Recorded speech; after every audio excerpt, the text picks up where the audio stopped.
This looks better. It looks like it's actually all Oh my working. God, it did go So- live.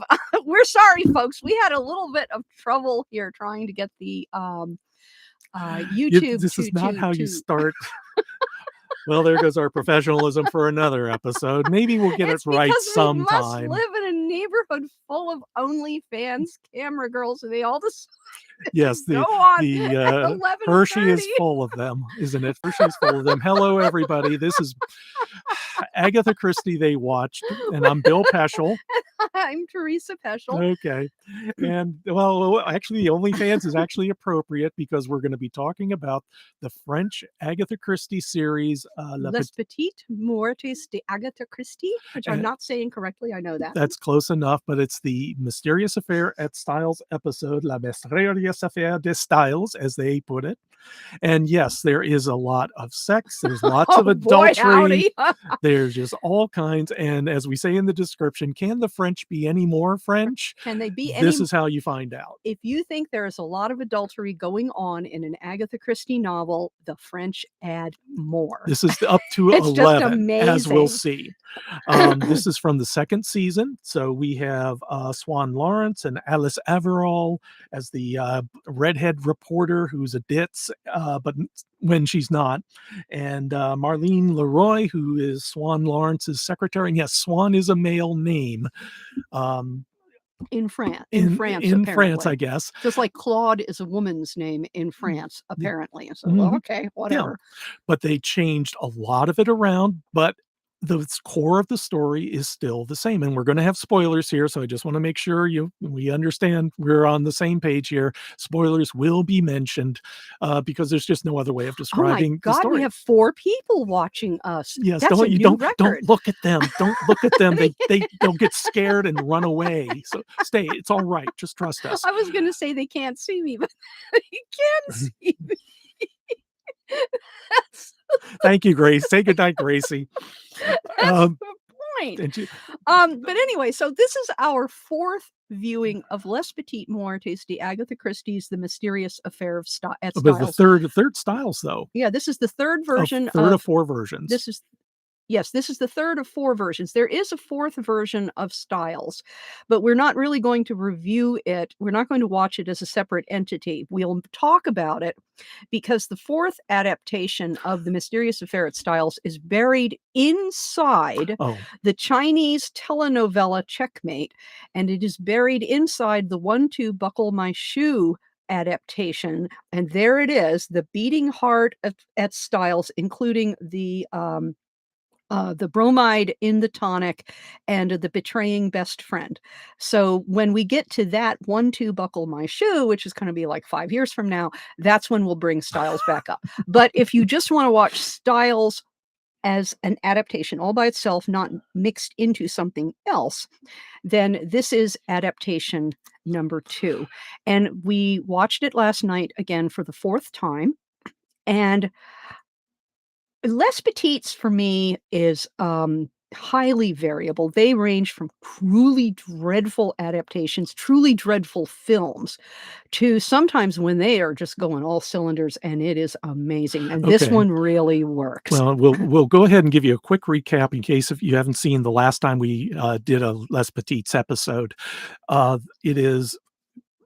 These are Agatha Christie adaptations. In the 3rd season, it consists of 3 seasons, each with their own cast set in their own own time period. Season 1 was around the 1930s. This 3rd season was set in 1970s. And if you want to see what French 70s architecture and design, wow, is amazing. This is the 3rd season. It's the longest of the 3. Second season. Thank you. Second season, longest of the 3, and it involves the triad of Swan Lawrence, who is the set in what year? The late 1950s. This takes place in about 1958. Yeah. This particular episode, I worked it out. Yeah, so there's some references to the Resistance. Swan Lawrence was a member. It actually shows up in the Man in the Brown Suit episode. It plays a minor role in this, and it's set in the city of Lille in north central France. So you consider it a backwater. Yes, it is a backwater. It's not Paris. It is not Paris. It is right up against the Baltic Sea, I think. I No, looked it no, up the and I can't English remember. Channel Oh, the English Channel, and the but you're North heading Sea. up into the North Sea and the Baltic Sea, and they're near the Belgian border, and Yeah. it is probably for French TV, Lille is probably the equivalent of setting an American police show in North Dakota, where Maybe not that no, isolated, it's but North Dakota, you don't care. Nobody cares in Paris what goes on in Lille, but it allows you to okay. do all kinds of things. It allows you to not have to worry about, famous landmarks or anything else like that, and I'm sure they had their reasons that in France makes perfect sense. I bet you that this show is loaded with jokes for a French audience that a dumb American like me has absolutely no idea. I don't speak any French, although I am learning some French words like merde and and merci. Mhm. But well, it also helps that you don't have to worry about famous areas. It's probably cheaper to film up there, and you still have a good variety of landscapes. They But found the most gorgeous building ever to play Styles, yeah, the magnificent building that is Styles. the Hotel Chateau Tilqueus. It's a beautiful Tilix. It's a hotel. It's still there. You can actually go there and stay. And they turned the hotel into a health spa. So And first of they all, we're moving from a family situation in a house to a health spa. Yes, and by the way, the hotel does have an inside indoor swimming pool. Oh, hey, hi there from South Africa. Yeah. Okay. I type now? If you like, if you want to, if type back, we don't have assistants or anything like that. So it's not a family. Okay, and then I press the You kind little of paper the airplane. return key is fine, or Oh, the paper airplane, okay, whichever I'm works. going for the oh, I did Hey, it. first time Oh my God, it this is did our it. It first time worked. engaging with the audience. Virgin no more.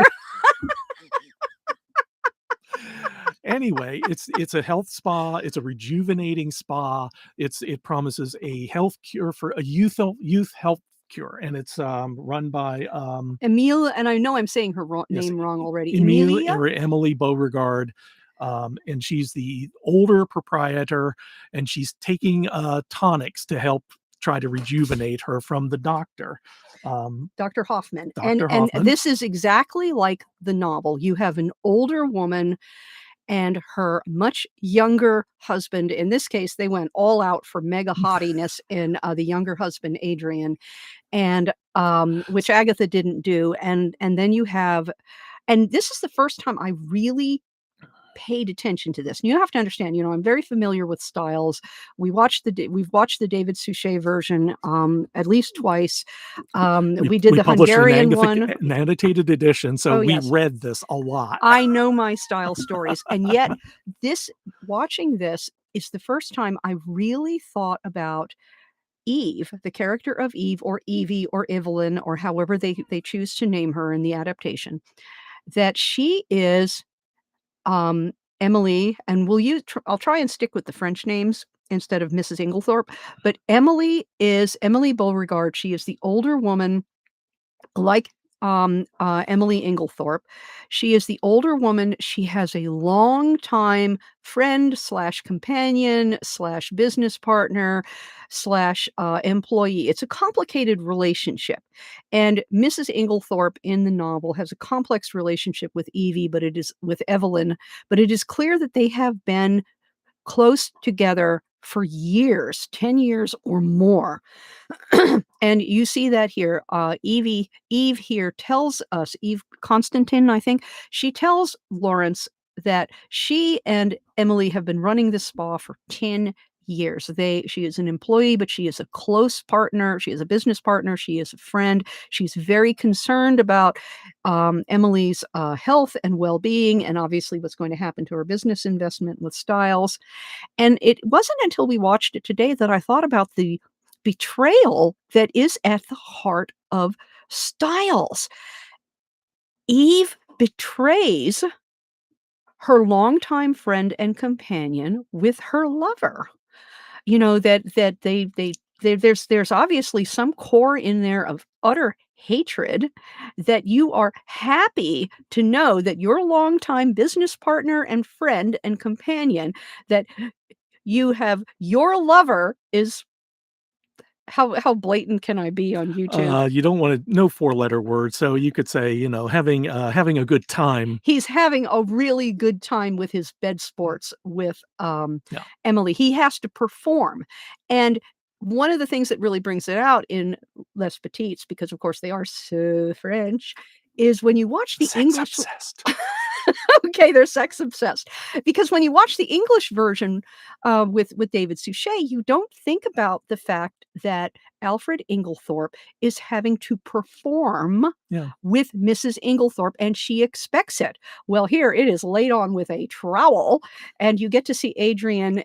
You get to see Adrian several times wearing nothing but a smile and a towel, and he is such a major piece of He eye is. candy with He this is. amazing Cleft cleft chin. chin. The Kirk Douglas. Well, not the Kirk Douglas. Well, it's just as indented as Kirk Douglas, No, but I it's think it not a was dot. more. It's I think it actually. was more than Kirk Douglas. I mean, Mm. it's amazing cleft chin, a stunning body, and Eve is pimping him out, and this is really spelled out here that she is using her young male lover.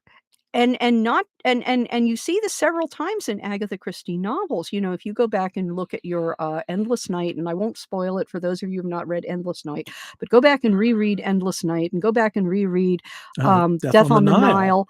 Nile, and think about the fact that the man is being used sexually by a woman for her own purposes. She is pimping him out, and it is really made clear in this adaptation, and it made me think of the betrayal of Emily. Mhm. You know, whether it is Emily Inglethorpe in the classic novel, get our annotated copy, in the classic novel, or whether it is, the David Suchet version, which has been, altered a little bit, but is still very faithful. It's a good adaptation. Well worth the seeing. The one that the Chinese, buried inside of, the Chinese, adaptation of One, Two, Buckle My Shoe, the exact same situation where you are using your lover, your husband, you pimp him out to betray other women for greed And and gain. And I I mean, I'm watching this and thinking, wow.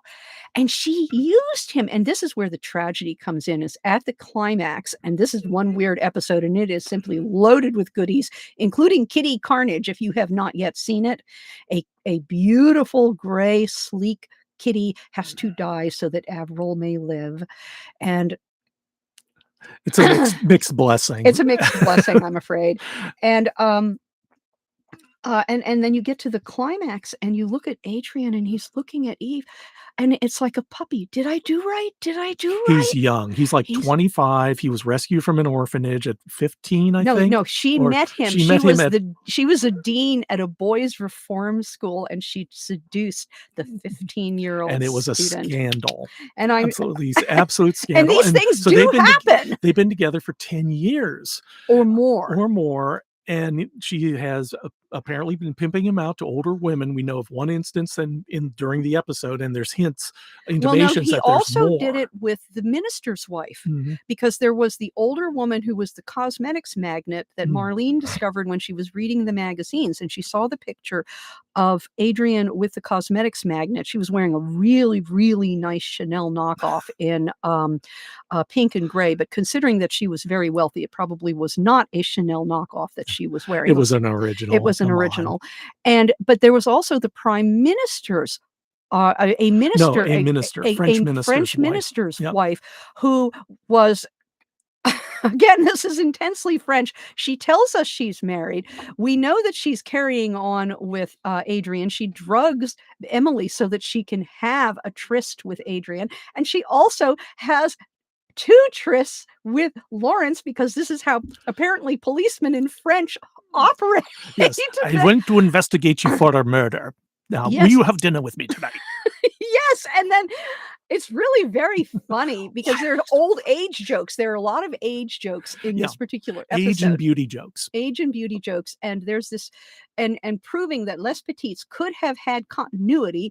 Lawrence actually gets the episode opens with Lawrence getting a phone call from his mother while he is shaving, and she only shows up 2 times, she very rarely shows up in the series, but she could have, because she's a great character. And she played a major role in the Dumb Dumb Witness Witness. episode. Yes, which we will get to. She was actually there. And anyway, so Lawrence he has this argument with his mother about him. It's I guess his 50th birthday. Yeah. And he turns to look at the mirror, and he had been shaving, and he's got this white beard. And this is the first time I've noticed. Yes, this white beard. And the first time I noticed that this is an age joke. And this whole episode is about beauty treatments, lots of seaweeds treatments, drinking the freshly squeezed blood of young children. Major spoiler, sorry. But you see Emily at the beginning, she's drinking a vial given to her by the doctor. The creepy doctor. The creepy doctor named Dr. Hoffman, and you wonder if he's named after E.T.A. Hoffman, the creepy German writer. And Tales of Hoffman. Yeah, Tales of Hoffman. Yes, I remember that. But it was but yeah, their age and beauty play a role throughout. Marlene, who is the Marilyn Monroe look-alike, she's dressed, styled directly like Marilyn Monroe. And she's the secretary, and she's kind of ditzy. But Marlene here is a perfect example of Helena Rubinstein's comment that there are no ugly women, there are only lazy women. And when you see the Pension Valinaires, boarding house murders, Hickory Dickory Dock. When you see the Les Petites version of Hickory Dickory Dock, the actress plays Marlene and her dowdy sister Solange. And the difference of wardrobe and makeup and grooming is startling. But Marlene works at it. And this is one of the cases when she and Avril are sharing the double bed, because, of course, Emily looks at them at checking into Styles and thinks, oh, what a lovely lesbian couple, finally getting a retreat where they can enjoy themselves to their fullest. And this episode is loaded with sex. And Marlene goes to bed with her hair all curled up in, lavish curls, because like something out of the 60s, easily. It is something out of the 50s. It is something out of the 50s and 60s, because if you had pin straight hair and you wanted that kind of a curl, you slept in curlers every night. And that's what you just did, because beauty is pain. Mm-hmm. As she says when she plucks my eyebrows. Only when you have one right between the eyes. Those are the only ones I do. I don't do the Mentat eyebrows. Right. I leave those. Well, no, I trim them if they're really bad. But to back up just a little bit, what ends up happening is that Eve Constantine goes to Lawrence and says, my God, my business partner is married to this young guy, and she's going to change the will, and I fear she's going to get murdered. Basically, she sets up the environment so that it would actually happen, that the murder will occur, and it's all part of a plot. But anyway, Lawrence blows it off, and Secretary Marlene tells reporter Avril about this, and they decide, like infiltrate Lucy and Ethel, to go off for a weekend at Styles to see what they can find. Yes, because Avril, occasionally she turns into a crusading Pulitzer Prize winning journalist when she's not getting squicked out by anything that might be icky or bloody or gross, or when she is not trying to score points or not understand that newspapers depend on advertising in order to pay salaries. Avril is a really bad reporter in 10,000 different ways. As a matter of fact, they had convinced the editor to send her there so that they could write a story about the beauty treatments at the spa. So they both are checking in, and Emily sees them out the window. And of course, Alice is dressed in jeans and a flannel shirt, and Marlene is dressed like Marilyn Monroe. And of course, she says, oh, what a lovely couple. Put him in the room with the double bed. Yes. And you get this great joke with Swan later on about the double bed.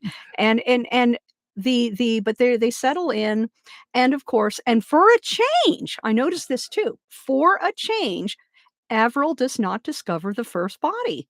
It's Marlene. Yes, there was a investigative reporter who checked in, and apparently something happened, and he had to go. So he drowned in the saltwater pool. So Marlene was going swimming and came across the body. Beautifully shot, by the way. Oh yes, beautifully shot. And when you admire Marlene's bathing suit, notice that she's got these three little teardrop-shaped appliques on her bathing suit, and that exactly reflects one of the favorite tops that she wears when she is in the office, because it is a red top and it has 3 little teardrop-shaped cutouts over the just below the neckline to expose just a very tasteful little glimpse of chest without showing any bosom whatsoever. Mhm. And of course, Lawrence goes out there and immediately, and this is what really pisses us off about the show, is that he is such a toxic police officer. Toxic boss, toxic He's police basically officer. yelling at them like, "What are you doing here?" Instead of just saying, "What do you know about?" What And do he you does know? get to that. He But does get to it, and in fact, when he does the Poirot in the office at the conclusion, by the time you watch this for the 3rd or 4th time, and this one is worth watching multiple times, because there was something else I caught which I hadn't on previous ones, but by the time you watch this, you realize he has been doing a lot of police work in the background, but not you seen by never us. see this you never see Yeah. even a hint on screen, because he had to investigate Eve Constantine, and he had to investigate Adrian, what's Adrian's last name? Um, Savage. Savinock. Savinock. Yes, Savinock, like savage. Oh, yeah. Good But you name. have to he had to investigate them to find out that Eve had been a dean at the boys' reform school, Bois Yep. Cologne, and that, she seduced Adrian as a 15-year-old. And it was a scandal. And it was a Apparently huge they had to scandal. leave. So that's how they found out. And so a lot of police work went on in the background to investigate people, but you never see any of this happening on screen. And it's not Les Petites Muertes wanted to focus on the relationships between the core cast, and so when they should be showing you police work, you get high school hijinks between our cast. Bickering and, Lucy and Ethel bickering. Oh, Lucy, Ethel, and Fred bickering, and Lucy, Ethel, and Ricky bickering, and it's just so irritating sometimes. It really is. This episode also introduces the new pathologist, Timothy Glissant, who is, I guess, from the French Caribbean. He is a black actor in A Sea of White, and this is his first meeting with Swan. Yeah, well, why are you calling Swan by his first name? We always do his last name, Lawrence. It is the first meeting with Commissaire Lawrence, who is appalled by this very young black man who is not professionally dressed, and he is playing some kind of island Caribbean music on the radio.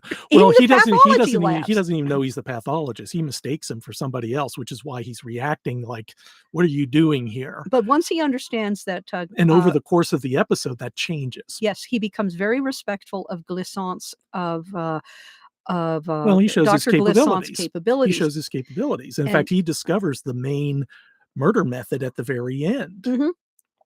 And that is, how do you administer the strychnine? Because again, watching this for the 4th time, I realized how much they actually worked into the plot. And so Emily Inglethorpe in the novel is given a tonic with strychnine in it. Yeah, which was traditional. Strychnine being close to caffeine in terms of effects. Obviously a lot more fatal, which is why we don't drink strychnine-laced coffee. Yeah, and Dr. Hoffman gives Emily Beauregard vitamin pills with a little bit of strychnine in them. But it is nowhere, and as he tells Lawrence, it is nowhere near a big enough dose to be fatal in any way, shape, or form. It is a health tonic, and she takes these little vitamin pills mixed with strychnine along with her drinking her blood, and she is fine. That's not how the strychnine was administered, and it's really clever how the strychnine was administered, but if you think about it, you wonder why it didn't poison Adrian too, and all I can say is I guess he was really thorough with his hand washing. But you get this wonderful moment, and we didn't see this either until this time around when, was it Avril? Somebody said something about Adrian's groping hands, and you see the light bulb go off in Lawrence's head, and what you see is a classic Agatha trope. Yeah, it was Marlene. Oh, Marlene. Marlene said something about his groping hands. He was known as the man with the golden hands because he was a great masseuse, and of course you do get several massage scenes of women being massaged, of course, Alice among them. Yes, Even a Alice. shot of her face through the little rim where she's looking down, because you need to put your face somewhere, and she's just in ecstasy over His his golden, wonderful, golden talented hands. hands, and And it is mentioned that he had gone to India to learn massage various type, techniques. yeah. So, So when Marlene says something about his groping hands, Lawrence, it's you see the Agatha trope. "Tell me that again?" mhm. That's how he did it. That's how he did it, and we didn't notice this until the 4th go round.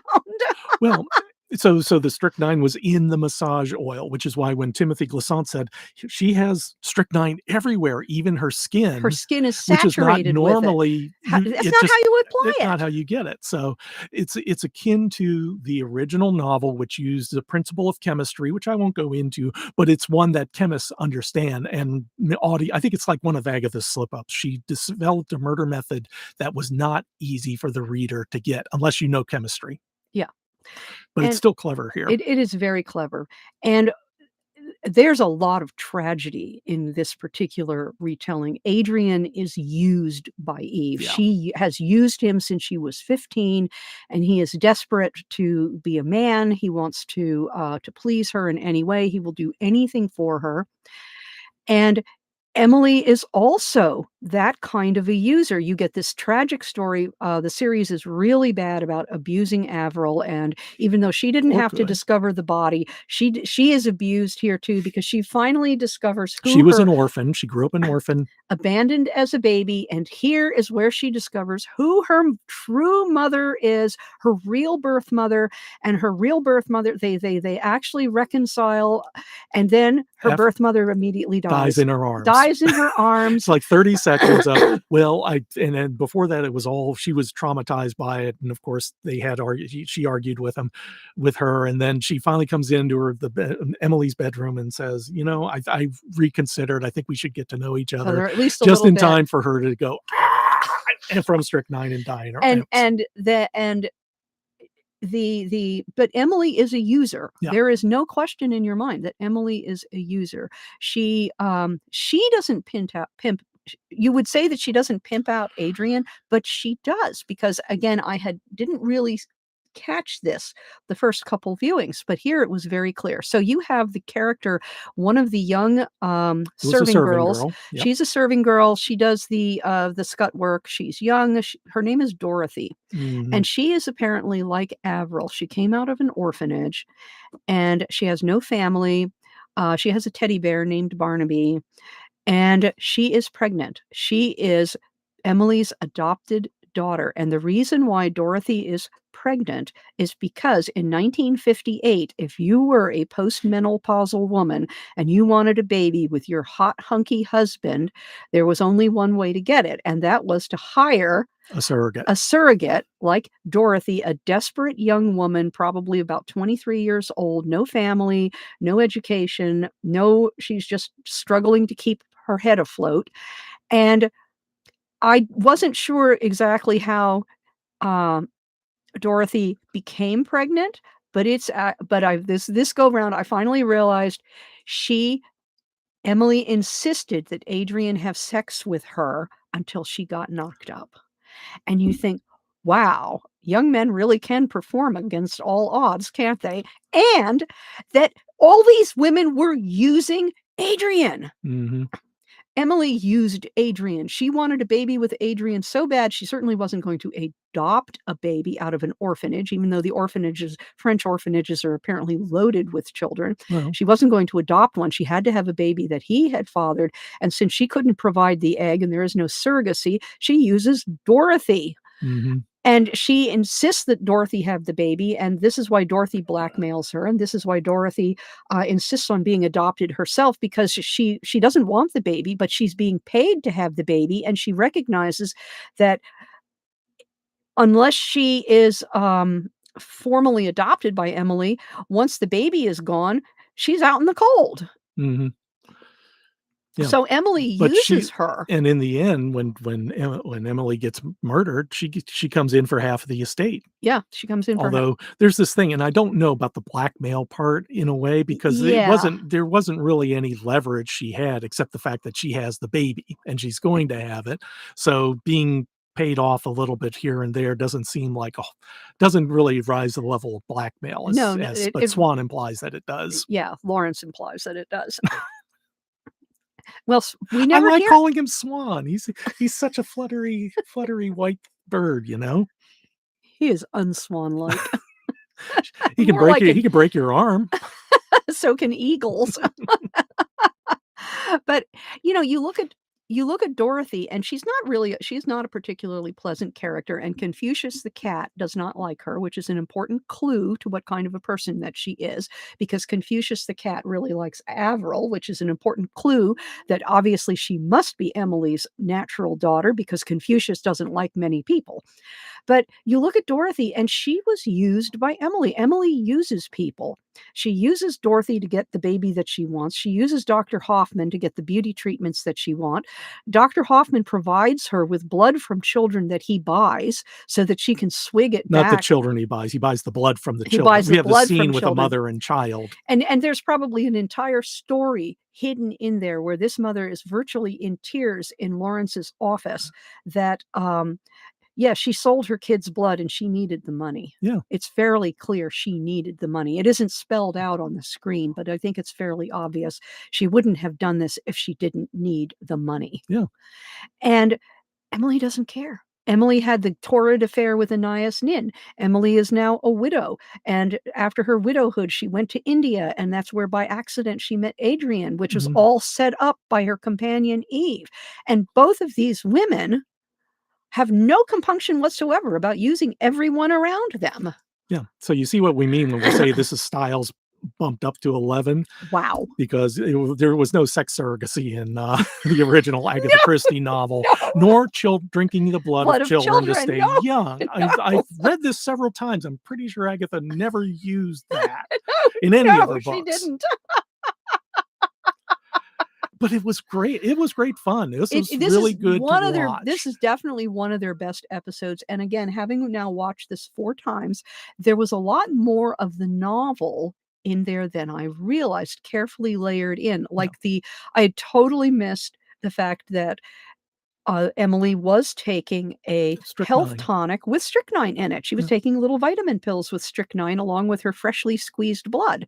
And I didn't catch that at all. There was just so much else There was a lot on. There was a lot going on. And we'll drop a link in the descriptions for how you can access it yourself. You'd have to go on Amazon Prime, and there's a membership in the French channel, MHZ, something like that. It'll be in the description, and they have a 7-day trial. And then you look for Little Crimes of Agatha Christie, which was one of the alternate names. I had to go looking a long way to try to find some of these episodes. Yeah, because the library, we got most of our episodes of Les Petites from the library in big box DVD sets with subtitles, but the company that released them was really inconsistent on which films they would put in the DVD set, so you don't really know. They were inconsistent, and you don't get them all. And you have to make sure you get the ones with the English subtitles. Absolutely critical. You won't have any idea what's going on. Yeah. And Les Petites Muertes is really uneven. They are, I would guess, even more uneven than ITV's Marple, which can be wildly inaccurate and leaps, across chasms to turn the story in ways that it was never written.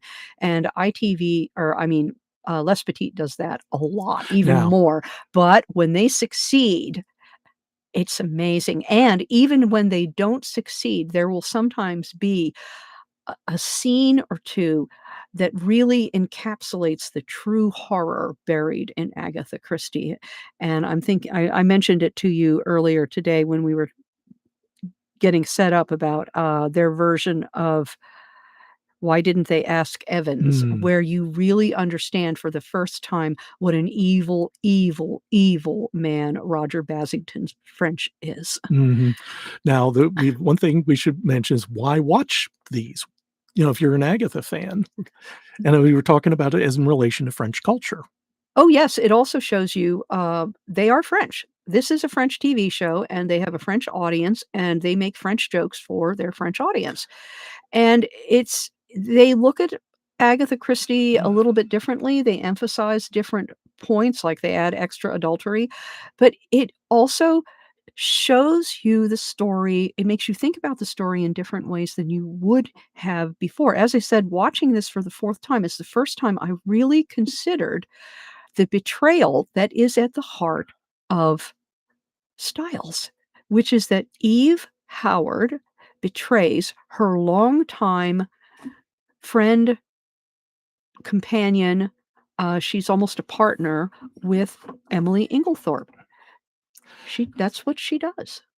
But I guess I was also thinking about the various ways French culture appears, because you could see when in the first series, Laurassier, he's a gourmand. He loves food. He's a detective, but he's lecturing the cook on the proper way to slice mushrooms, or the And definitely a ladies' man too. When you watch yeah. season 1 Laurassier, he is always ensnared by a pretty face, even more than Poirot. And unlike Poirot, he will do his best to get that pretty young girl into his bed. Well, we also had Lampion as well, who is playing kind of the Hastings role. He's the assistant detective. He's young, rising, and gay. And throughout the first season, he's having to come to terms with being attracted to men. Yes, who he is. And who he is. And in fact, even halfway through, I think there was one particular joke saying, "Why are all these old men picking on me, trying to pick me up?" Because you're young and Because good you're looking. young and good looking, and yes, even a bit naive, as it turns out. Yes, So there are exactly. very interesting dynamics at work here that are very French, and you just have to accept that this is what French popular culture emphasizes. And one of the things that I really love doing with the international Agatha Christie's is that you see a different culture, how they interpret her, and Yeah. you will, when eventually we get to, well, actually, it's coming up, isn't it? We're gonna have another Les Petites when we get to Murder on the Links, because they did that, and then comes Roger Ackroyd, and we have a Japanese Roger Ackroyd, and we have a Russian Roger Ackroyd, and Yeah. the Japanese Roger Ackroyd is intensely Japanese, and there are things, again, where only a Japanese audience would understand what's going on when you see the writer in his kimono when everyone else is wearing Western dress, and that means something. Yeah. Just like here, in, Les Petites Muertes, the fact that the whole series is set in Lille sends a statement. It's not set in Paris. Mhm. Or that, the minister's wife, apparently a French minister, his wife is there at the spa, and she has absolutely no qualms on cheating on her husband right and left. And you think, "Wow." You'd think you were in a John Cheever novel. And that's what makes it interesting, and sometimes it's bad, sometimes it's good, Maddening. sometimes it's just puzzling, and that's part of the fun of watching these foreign adaptations. But yeah, it can be absolutely maddening watching Les Petites, watching especially season 2 when you watch them abuse Avril, and she is the worst reporter in the world, and you watch Marlene, who has to be the dumbest secretary in the world, and at the same time, she's beautiful, and she is so generous and open-hearted and so sweet, and there's Les Petites trying to tell you that this incredible, charming, beautiful, loving, giving, caring woman can't Can't find get a a man. date, can't even get a Can't date, even get a date, and you and that's think, just I don't think I doubt so. that. I don't Absolutely, think I so. doubt that. The entire police department in Lille is in love with Marlene. She Mhm. could have been married long ago, Yeah. and, well, we'll get to that one eventually Oh, too. absolutely. But it's Les Petites is worth your time. Yep. It can be maddening, it can be, crazy making, it's always stylish. Yep. It's always French, it's always They're stylish, movie length uh, versions, 90 minutes. and they can sometimes really be enlightening on a plot point that you had never considered, Yeah. and So that's what's great about them. so what's next? What are we doing next week? Next week is the Hungarian version of Styles, and I will tell you now, we have now seen the Hungarian Styles 4 times. You will need to watch it a minimum of 3 times in order to understand what you are seeing, because it is avant-garde filmmaking of the kind that you can only do with a computer, and there's only one narrator, and it is Poirot.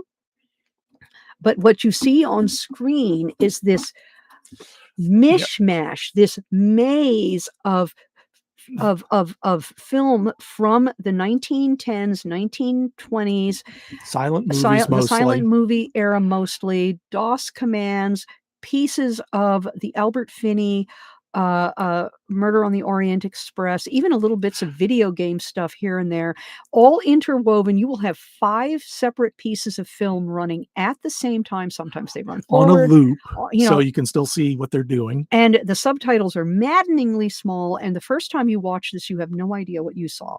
The second time, you can start figuring out the order of the story. By the third time, the it's settled enough that you can say, "Oh my god, they're following the story." And one of the really remarkable things about the Hungarian styles, it is the most avant-garde film collection you've ever seen, and yet it is, except they removed Hastings, it is utterly faithful to the text.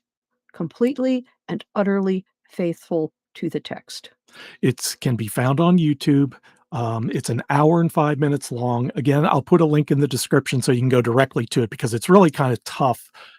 Hungarian styles, just searching for it doesn't really get It's you really there. hard. There's too many styles in the way. But it is experimental filmmaking. It could have only been done with a computer. Yeah. There are collage movies out there. We've seen some on Wikipedia that are actual cut ups, but this is one where they take 5 different images, put one in a circle, draw lines and boxes across to draw your eye to some particular It plot is point. it is astonishingly faithful, and at the same time, like nothing you have ever It's pretty seen before. mind-bending. It is mind-bending, it really is, and so that'll be the last of our Styles film until finally we get around to, that little tidbit of Styles buried in the Chinese telenovela Checkmate, and that's several years from now. Okay. That is So, several years from now. I just wanna say thank you very Thanks much so for much for showing up. showing We up, we appreciate you very appreciate much. it. We'll see you next Wednesday. No, Next Thursday. Monday? Thursday. That's right, Thursday. Thursday. We watch the Wednesday movies on Wednesday. Yes, we watch the movies Wednesday night. We bribe our kitties to stand up on their hind legs, and for those of you who were looking, Lulu was nowhere to be found. She was off sulking in a corner, and so she didn't get her piece of delectables.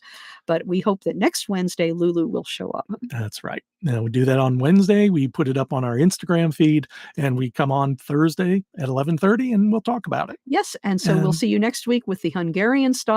Give yourself plenty of time to watch it, because the first time around is like a barrage of artillery fire. You have no idea what's going on. Yep, but it's we found it It's fascinating, amazing. absolutely engrossing. It is amazing. All So right. thanks so much. Absolutely, and bye-bye. Mwah. Yep, and then we go there.